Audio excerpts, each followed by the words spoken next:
Hello? Yes, hello po.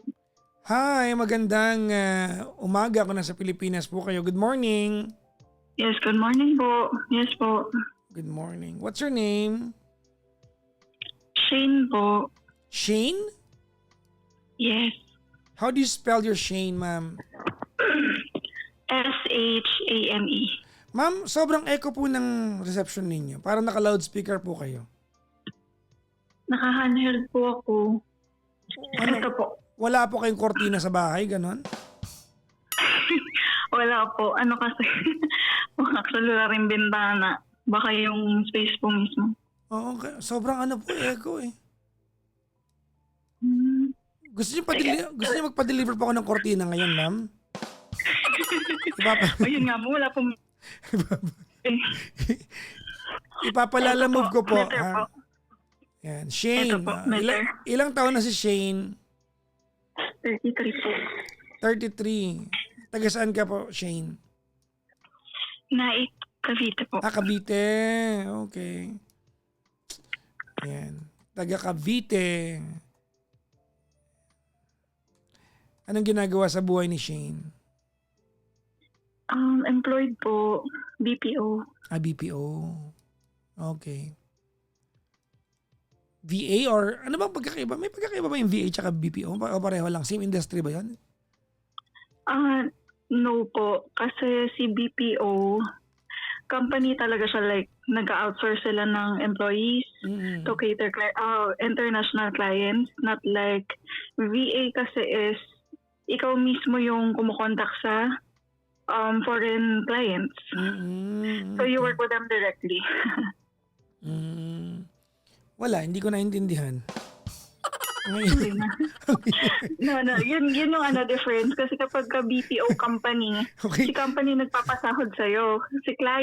Pag VA, si client mismo yung nagpapasahod sa'yo. So, direct interaction siya. So, ang BPO pala kalaban ng VA, no? Kumbaga, tama, di ba? Parang gano'n kasi pag BPO meron pang malaking umbrella company para doon mag-apply. Pag VA, rekta na sa inyo, parang gano'n. Correct. True. Tama. Naintindihan ko naman, sobrang naman itong mga to. Kala nila.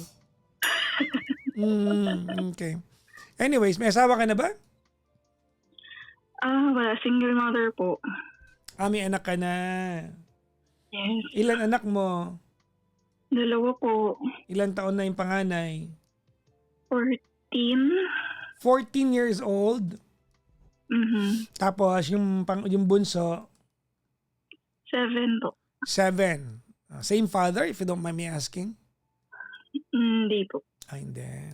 So, nag-try ka magmahal ulit, tapos wala pa rin, hindi pa rin natuloy, parang ganon. Yes po. Okay. Ilang taon ka ng single ngayon? 4 months.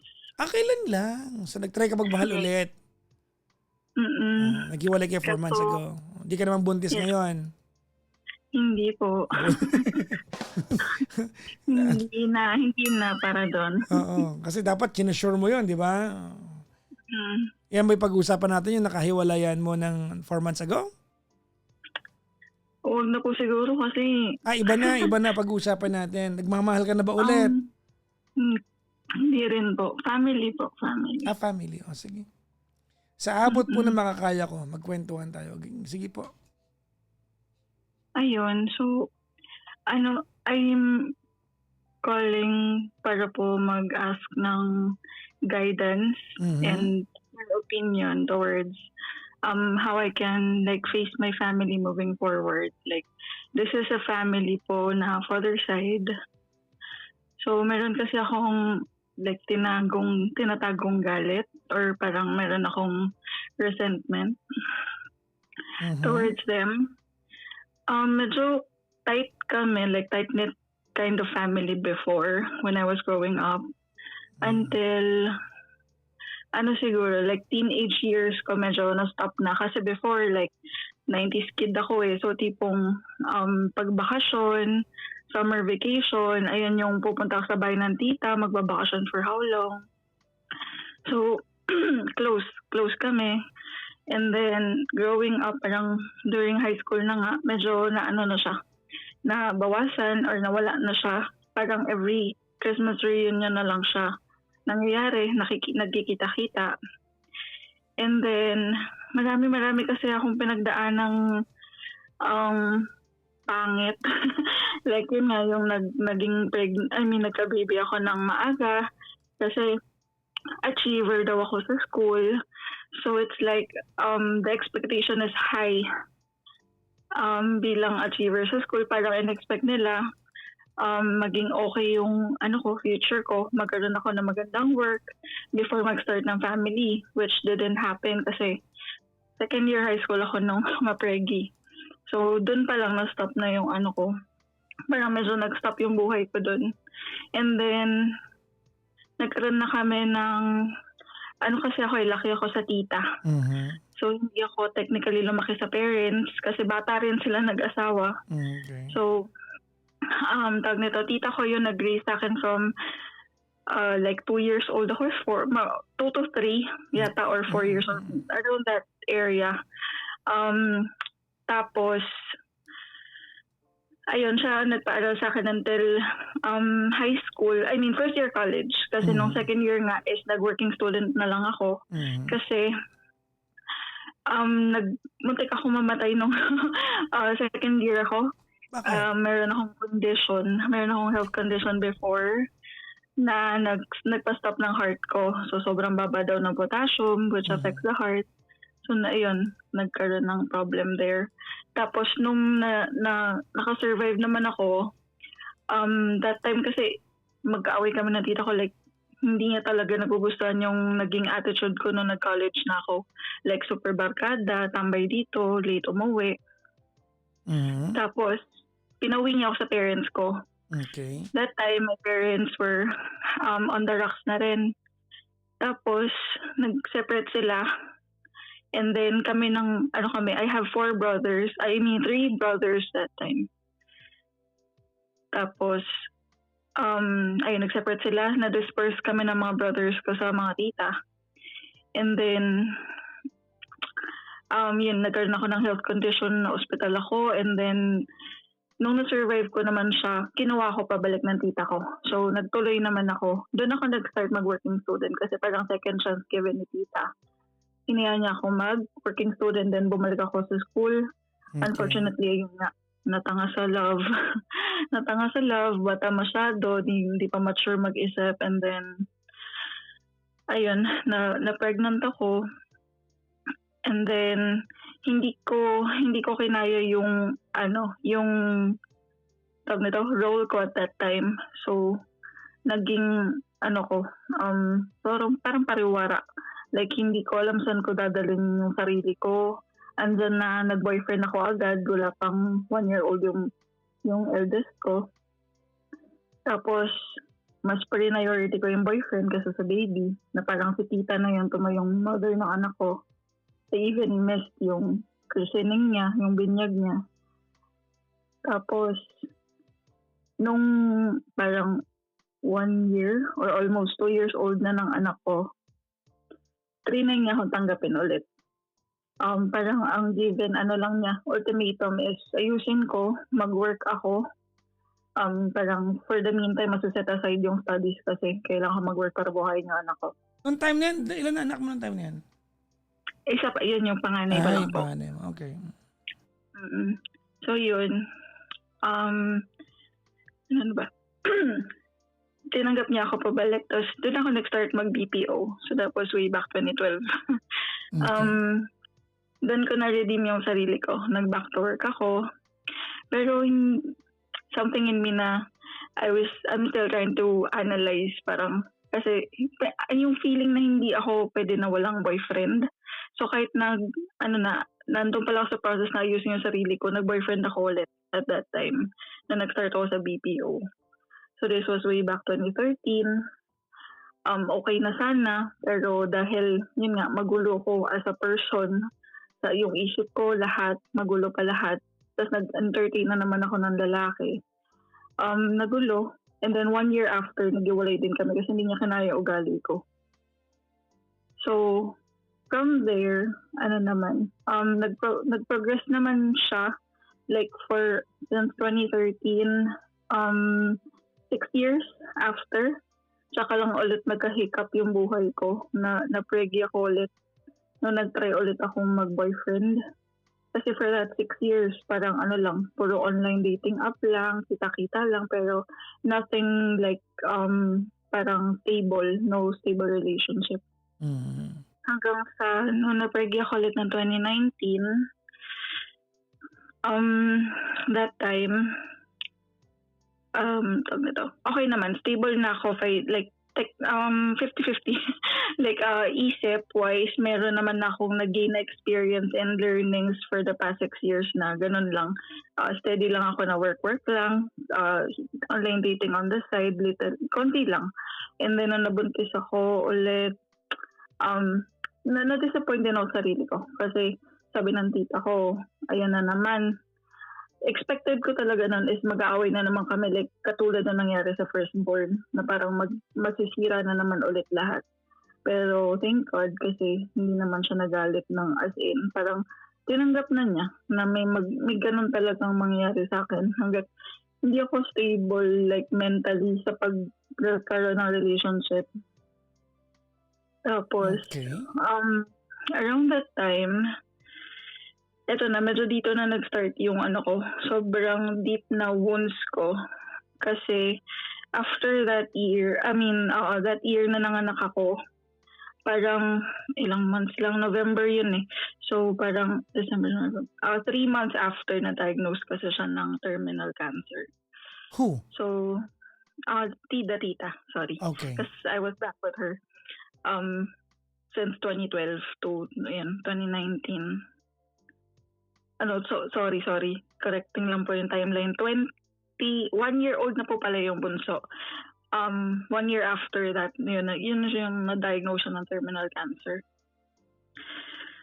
So from there, medyo struggle kasi 4 lang kami sa household. Yung 2 kids, si tita. So, sabog yung yung mental health ko kasi worrying about the kids, how to finance them habang ako lang. Kasi tita is, yun nga. Ma'am, humina po yung boses mo. Pakilakas po. Sorry.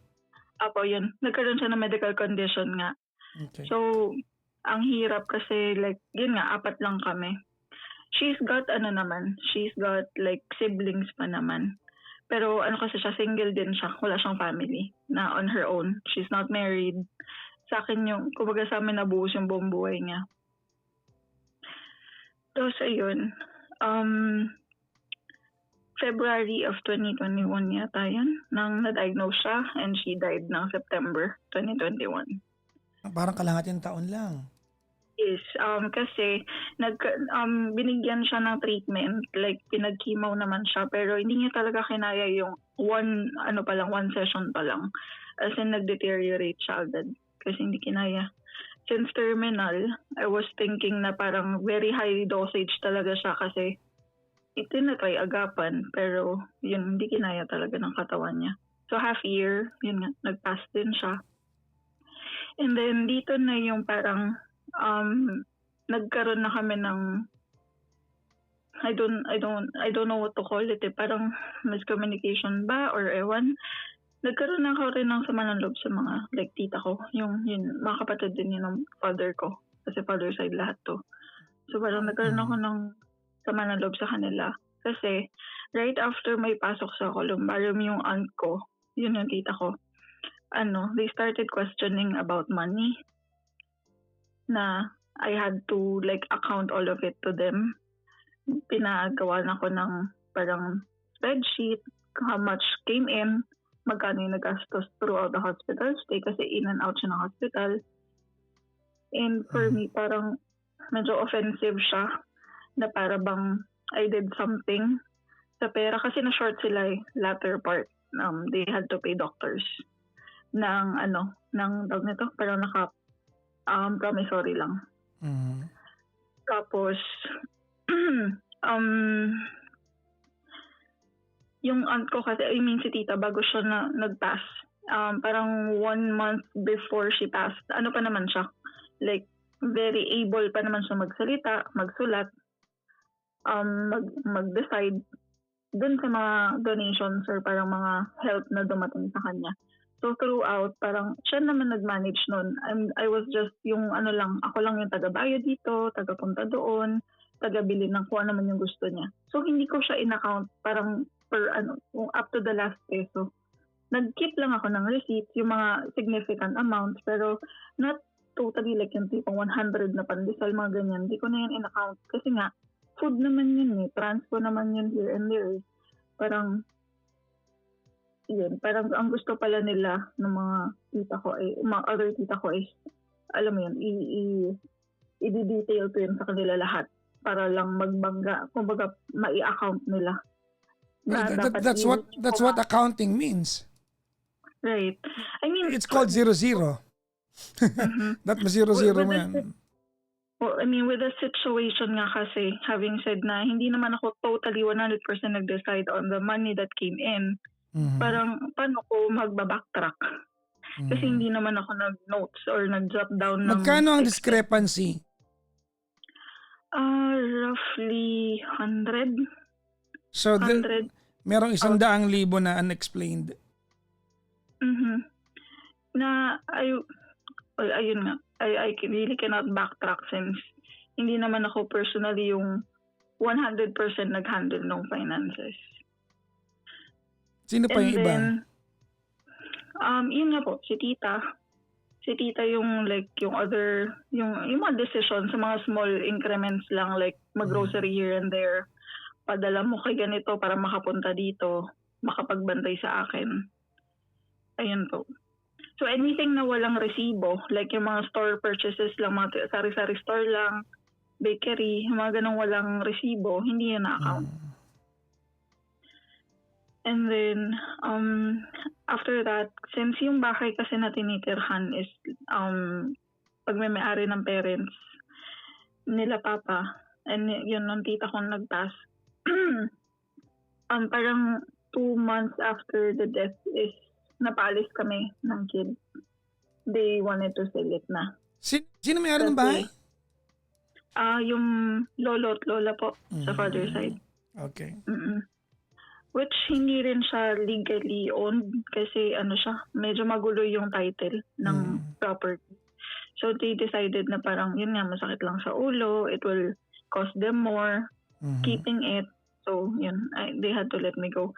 Parang ang naging offensive lang, nag-start lang na magdagdag ng offense towards me is yung tawag nito. They sent me a letter giving me ample of time na kumuha ng, makahanap ng lilipatan before nila may benta totally yung house. Pero yung given time frame doon is not, it wasn't followed kasi hindi siya na-follow. Parang kung sinabing 2 weeks, umalis ka na dyan, nangyari is 1 week and then they sent me packing. So, very short notice with the grief, the grief na pinagdadaanan. Tapos, yun, I'm working at night.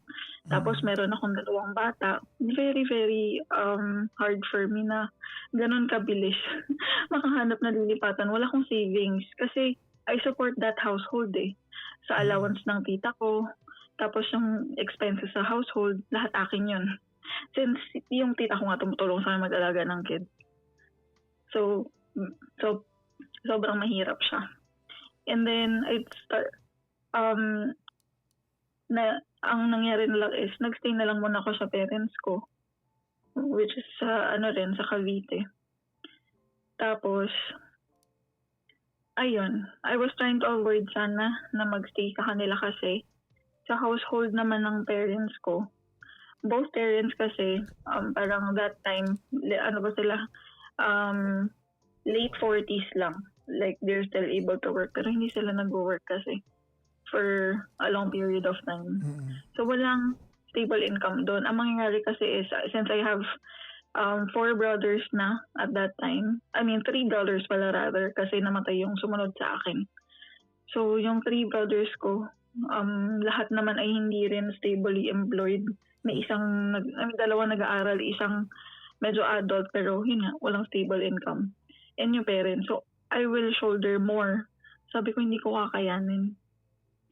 So, for 3 years, ganun yung naging takbo.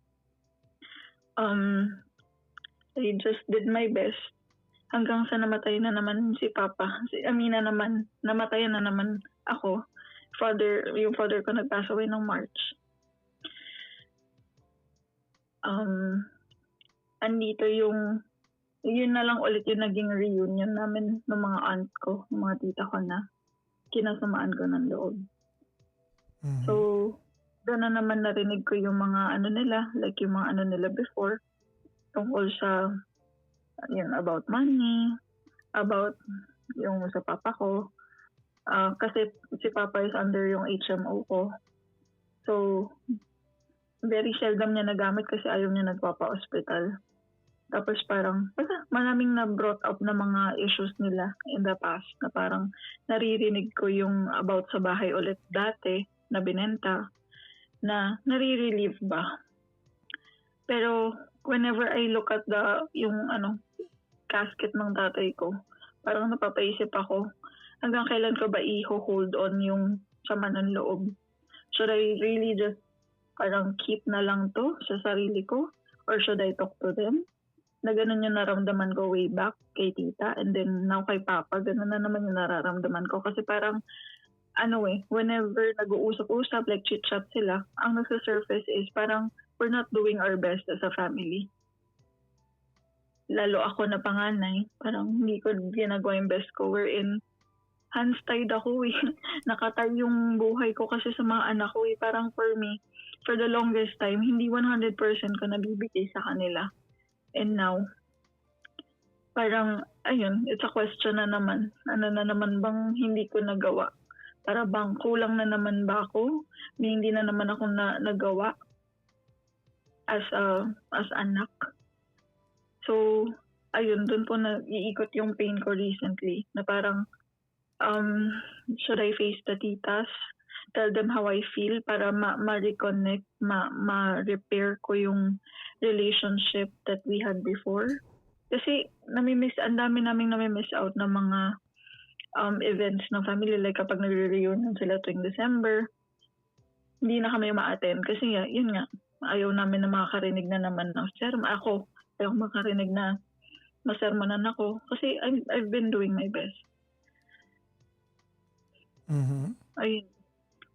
So, yun yung pain ko na I wanna ask you guidance with. Tsaka yun, kung mali ba ako na inisip ko, they don't see me na I'm doing, everything I can. Plus kasi, another issue I have, yung nasa isip ko kasi is when they sold the house, lang sila yung money is distributed lang sa siblings. So, gets ko yun. Pero, yung isa kasing portion dun, given sa survivors nung isa kong tito pang namatay. And then, I was just thinking, bakit kaya yung sa tita ko, parang mali ba akong mag-isip na since kami yung nasa household ng tita kong yun, hindi ba kami like worthy na mabigyan kahit small portion since kami yung survivors ng household na yun? Or will I be counted under my father? So kung ano yung nakuha ng father ko, yun na yun. Ayun yung second question ko. And then all the other stuff na like yung SSS benefits nung tita kong namatay, sila lang lahat din yung nag-receive nun, which legally yes, kasi nga sila yung blood related or talagang beneficiary. Ano lang, at the back of my mind lang kasi parang nasaktan ako kasi yung allowances na binibigay ko kay tita, yun yung sinuhulog niya doon sa SSS to get retirement sana. Pero hindi siya inabot ng retirement eh. So they just got the lump sum. So parang for me, I'm not asking for everything na mabalik sa akin kasi may na-contribute ako doon. Parang a little lang to start with kasi nga naiwan kaming walang bahay ng mga anak ko. Kasi they've been questioning me, ba't wala ka kasing bahay? Yun nga, since I take care of the household, paano ko kukuha ng bahay kung sinusupport ko yung tita ko and kids? And yun nga, may bahay naman na free at that time. So that was my argument. So parang wala. Anak, wala siya lahat. Mm, Ayun po. okay. Anong tanong mo sa akin, ma'am? Ayun. So, how do I continue po with the interaction sa mga siblings ng tita and papa ko na namatay? Like, do I approach them na mag-sorry na naramdaman ko yun towards them and then continue na, yun nga, i-reconcile yung relationship?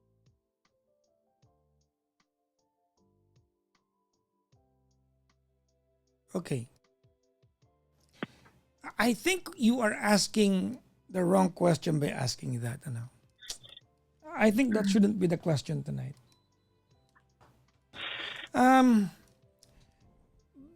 Ganito,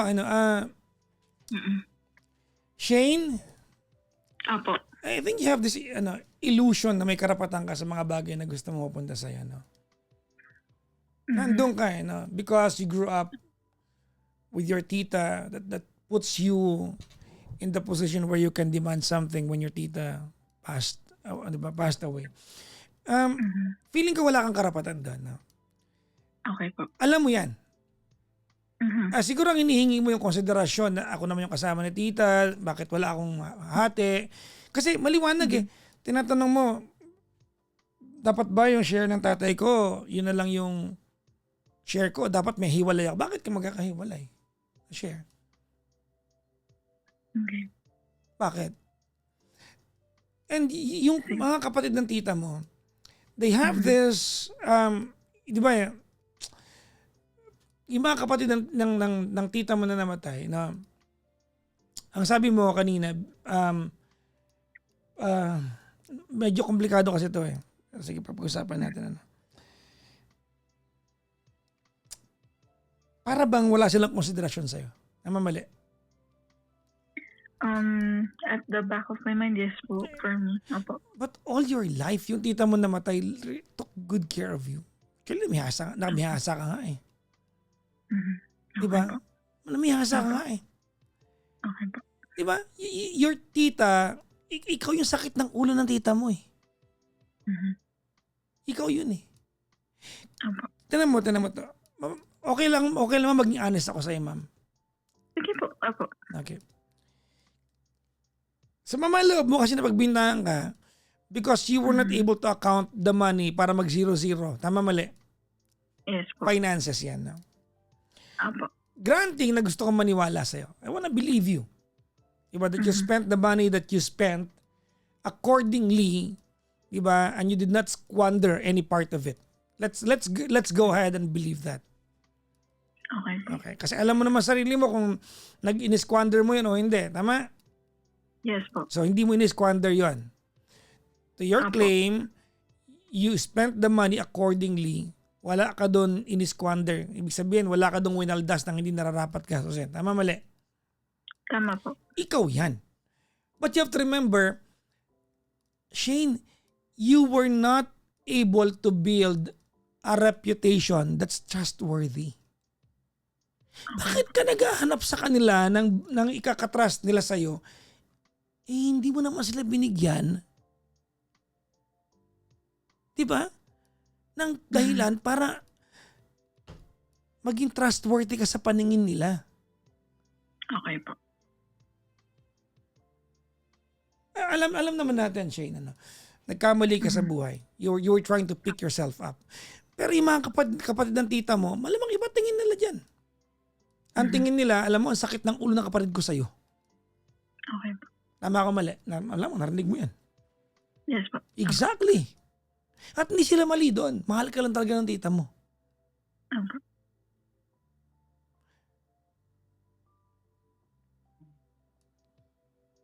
Now, if we go back to your question, ang tanong mo kasi, Papa Jackson, do I try to repair my relationship with them? Well, siguro only if you can own up with your own misgivings. Okay po. Question is, can you own up Yes po. your own misgivings? Yes po. Alam mo, feeling ko naman kasi, Gashin, at the age of 33, nag-mature ka na. Apo. Kasi, The fact that your question is, do I repair my relationship with my titas? That's maturity eh. Isang magandang bagay yan, no? Okay po. That's maturity. Maturity yan kasi hindi mo yan iisipin kung hindi mo gustong gawin. Opo. At ano yan, alam mo yung humility, that's going to bring us so far in life. Eh. And feeling ko, Okay po. what you're asking tonight is coming from a place of humility. Am I right? Yes po. Kasi yung nakita ko sila nung wake ng papa ko, parang, alam niyo ba, naiyak ako kasi namimiss ko na sila. Namimiss ko sila eh. Namimiss ko sila na hindi na ako katulad ng before na nakakapunta sa mga bahay nila na alam mo yun, yung previous relationship nung bata pa ako, parang ang daming nangyari. Tapos, ayun nga, tama ka po. So, ayun. Yan yung ko, naging parang turning point na, ako yung dapat talagang mag-sorry for everything na dulot ko sa kapatid nila. Now, magiging madali ito pag alam mo kung ano yung accountability mo. Kasi may maririnig ka dyan. Okay po. Mayroon, makakarinig ka dyan. Mhm. Di ba? Malamang may mga sumapad ng loob. Look, ganito If you're going to backtrack, yung kinento mo sa akin, maliwanag, manipis ang pagmamahal nila sa'yo para palayasin ka. Mhm. Okay po. Di ba? Apo. Wala silang pakialam sa'yo, saka sa dalawang anak mo. Para sa kanila, tama na yung napakahabang panahon na nakinabang ka sa kapatid namin. Lumayas ka na. Okay po. Tama, Apo. mali? Tama po. They don't like you. Mhm. They don't like you. Wala silang amor sa iyo. And you have to go to them being conscious na ayaw nila sa iyo.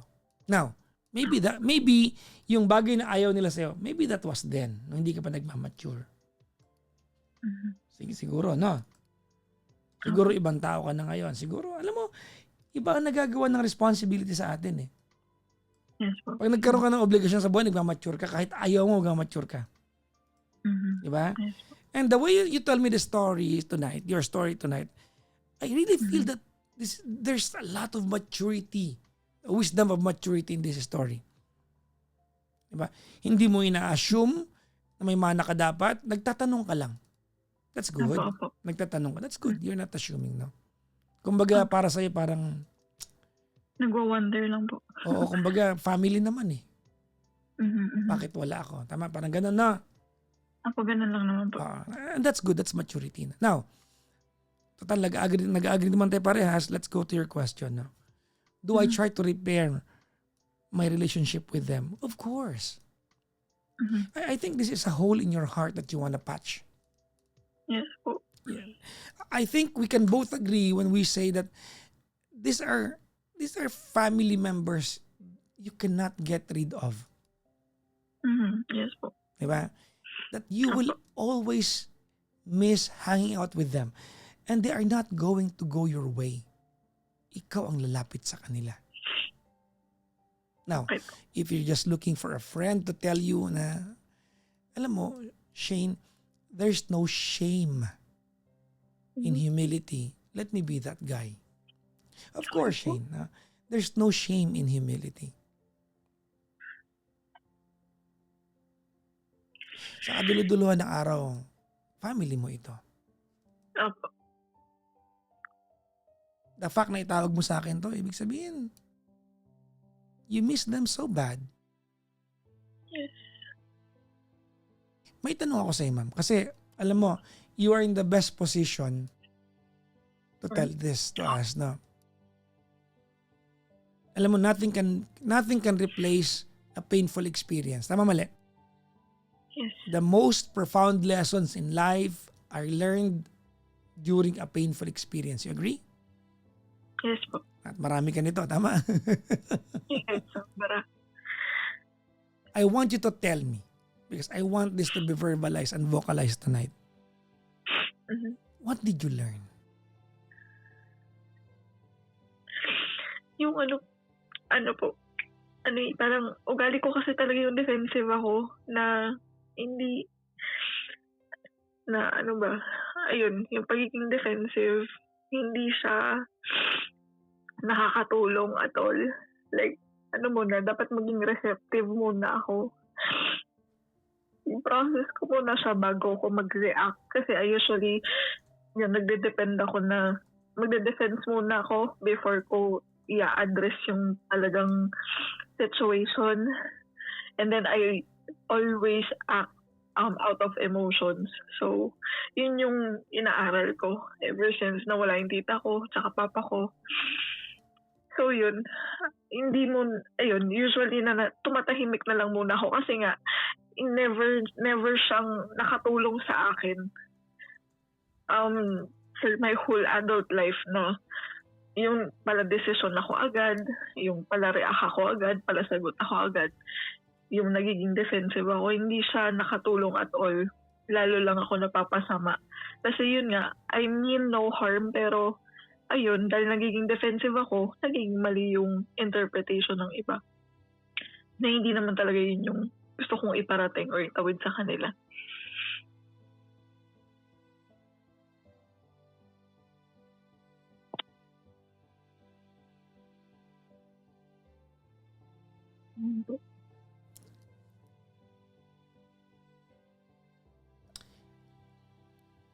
I think one of the lessons that we can learn from tonight is the fact that the help and patience that can come from family members or other people is finite. Nauubos na. And I think you had that sense of infinity nung time na buhay tita mo. Because your tita gave you so many chances. Tama, mali? Tama po. Your tita must have loved you. Yes po. Don't fail her. Even if she's already gone from this earth, prove to her that it was worth it. What she gave you, what all the chances she gave you was all worth it. That even if nag-fail ka na ilang beses, make sure that kahit wala na siya sa mundong ito, you can proudly tell yourself that in the end, you can make her proud. Now, maging realistic tayo, no? Medyo awkward manghingi ng sorry sa kamag-anak. Tama, mali? medyo awkward. After hindi makakapag-usap. Yes, awkward po. I think a simple chat would do. Okay po. I think your mga titas mo, mga tito mo, I think they'll recognize if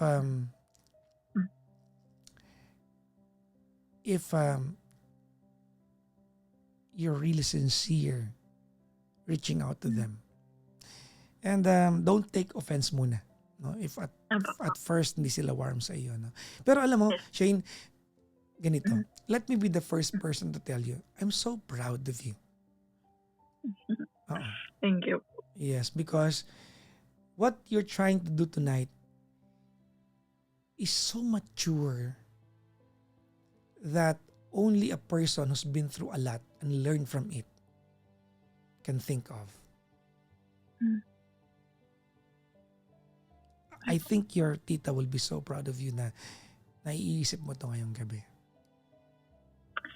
Dagal ko na kami nag-iisipan to.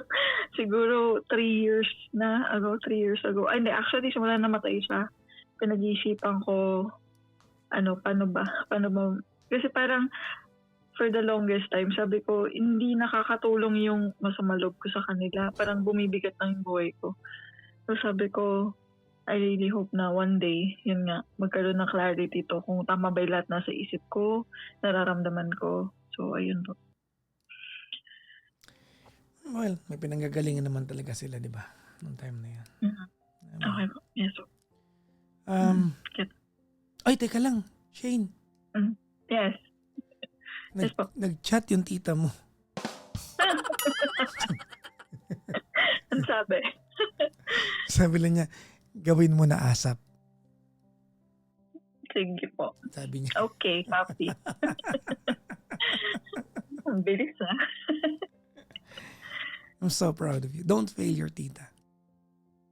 Sige po. This is maturity. No? Alam mo ano, Shane, pag tumawid tayo sa linya ng immaturity towards maturity, that's a very liberating feeling. Napaka-liberating na pakaramdam na yan. Kasi pag naging mature tayo, you stop allowing yourself to be bothered by the things that you're supposed to just absorb and understand. True. Di ba? Napaka-liberating maging matured. No? Pag tumigil tayo magmaoy sa buhay. Totoo. Oy talaga. Tigil mo na sa landi Kasi may harot ka rin eh. Tahimik lang muna tayo dyan. Kaya nga kasi nga, simula nakinig ako sa'yo, dahil nakikinig ako sa'yo, natigilan ko yun. So, ayun. Kaya siya 4 months ago gone. Ayun. Tapos ano ka pa naman, fertile ka pa naman palagi, buntisin.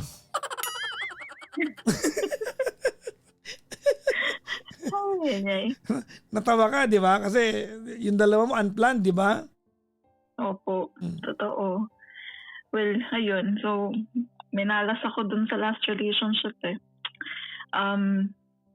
Lagi ko naririnig sa'yo yun. So, kahit hindi ko yun siya itawag sa'yo, alam ko na yung gagawin kasi naririnig ko na sinasabi mo. Kaya, I took the courage noong December to stop it, to just completely stop. Ayun. So, 4 months nang tahimik yung buhay ko. Nako, ligo-ligo muna pag mainit na. Sus! Init ng katawan ko. Ano lang, wala, nood-nood na lang ng TV. Yeah, no. Anyways, I'm so proud of you, Shane. Thank you very much. Na, alam mo, very eye-opener itong kwentuhan natin. A lot of people will learn from you.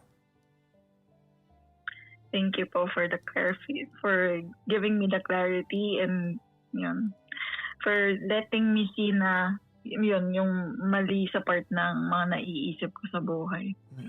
Thank you. Ingat ka po, ma'am. Salamat. Okay din. Thank you, Papa Jack. Bye-bye po.